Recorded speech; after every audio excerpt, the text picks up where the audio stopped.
सबसे पहले देखेंगे इंक्लूसिव एजुकेशन क्या है। What is inclusive education. दोस्तों सोचिए, अगर एक क्लास में 3 बच्चे हैं, एक बच्चा बहुत ही प्रतिभाशाली बच्चा है, दूसरा बच्चा जो है वो नॉर्मल बच्चा है, और तीसरा बच्चा है वो डिसेबल्ड है, उसको बोलने या लिखने में थोड़ा सा प्रॉब्लम होता है। क्या इन तीनों को अलग अलग स्कूल में पढ़ाया जाना चाहिए? नहीं, क्योंकि यही इंक्लूसिव एजुकेशन का सबसे महत्वपूर्ण कॉन्सेप्ट है जो आज हम पढ़ेंगे इस लेक्चर में। जो जिसका सबसे ज्यादा वेटेज सीटेट के एग्जाम में अगर रहता है तो इंक्लूसिव एजुकेशन से रहता है। दोस्तों सबसे पहले देखेंगे समावेशी शिक्षा का सीधा सा अर्थ क्या है। हर बच्चे को बिना किसी भेदभाव के समाज के सभी वर्गों को एक बच्चों को एक ही छत के नीचे समान विद्यालय में शिक्षा देना। यही है। यहाँ बच्चे की जाति, धर्म, भाषा या आर्थिक स्थिति या उसकी शारीरिक एवं मानसिक क्षमता के आधार पर कोई भेदभाव नहीं किया जाता।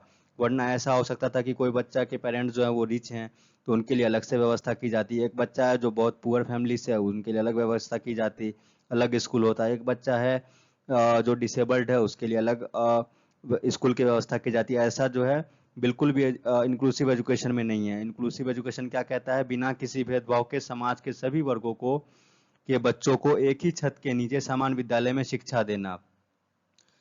अब इंक्लूसिव एजुकेशन का उद्देश्य बच्चों को अलग करना नहीं बल्कि सभी को एक साथ लेकर चलना है। इसलिए एग्जाम में सेग्रेशन यानी पृथककरण की बात लिखा हो तो समझ जाए कि इंक्लूसिव एजुकेशन के विपरीत है। बच्चों को क्या करना है? पृथककरण नहीं करना है, बाल विकास के नियमों के खिलाफ है। सभी बच्चों को शिक्षा समान अधिकार, चाहे सामान्य हो या प्रतिभाशाली हो या अक्षम अक्षम बच्चा हो।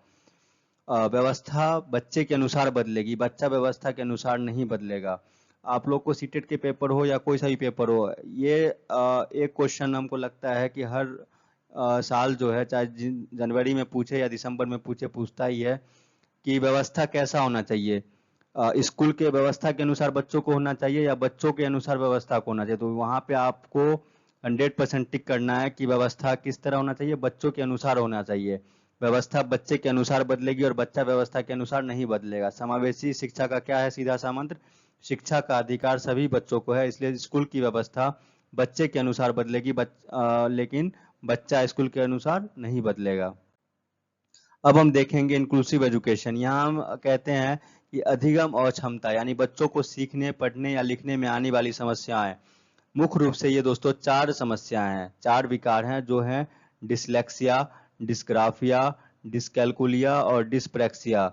दोस्तों इसमें इस चारों में से आपको मिनिमम 1 से 2 मार्क्स का एग्जाम में क्वेश्चन आएगा।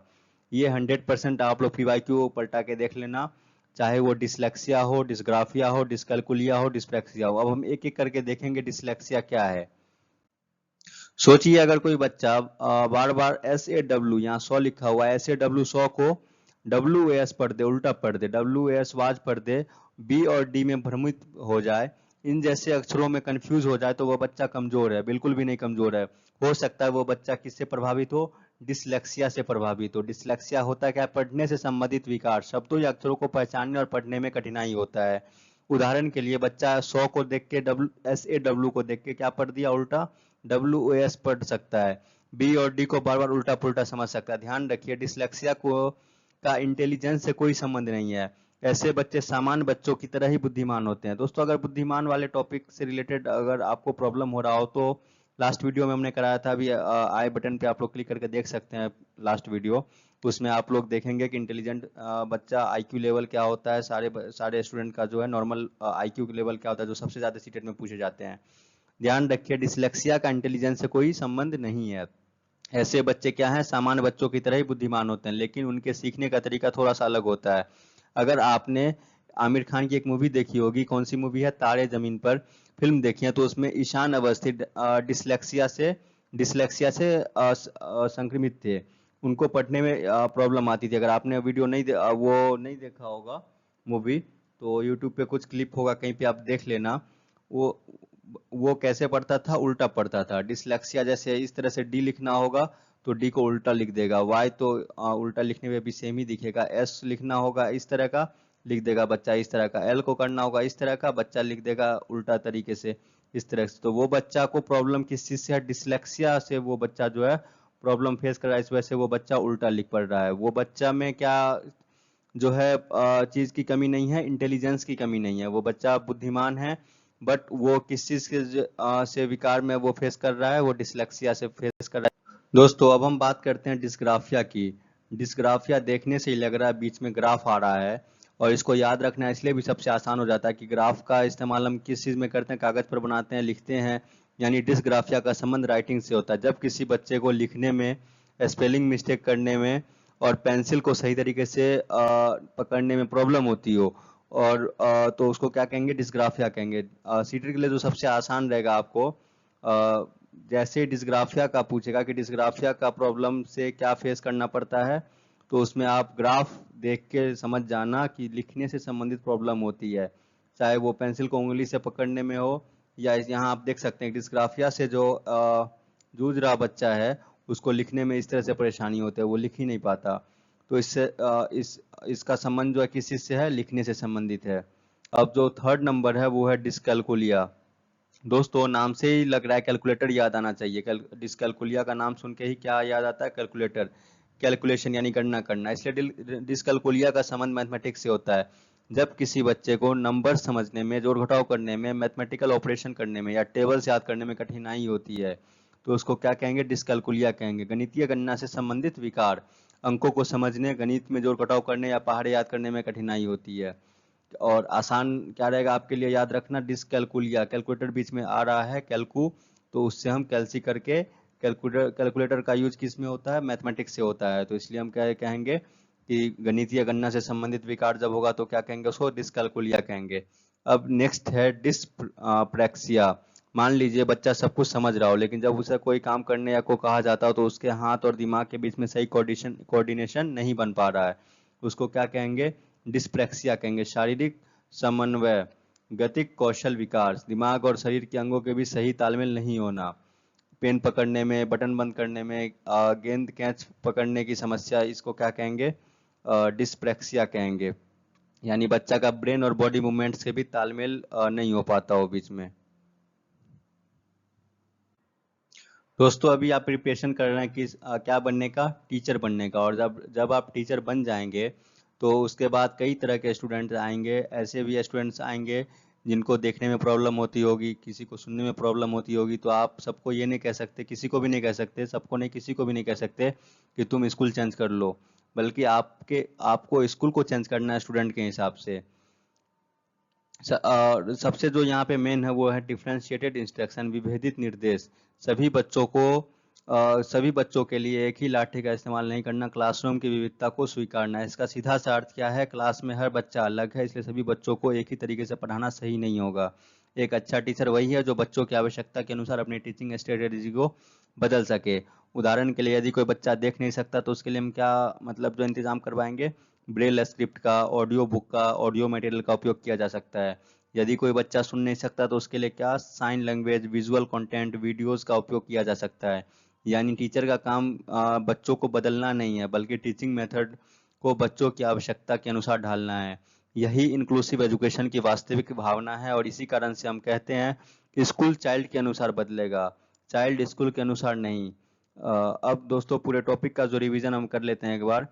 सबसे पहले देखेंगे इंक्लूसिव एजुकेशन क्या था, सभी बच्चों को एक साथ शिक्षा देना।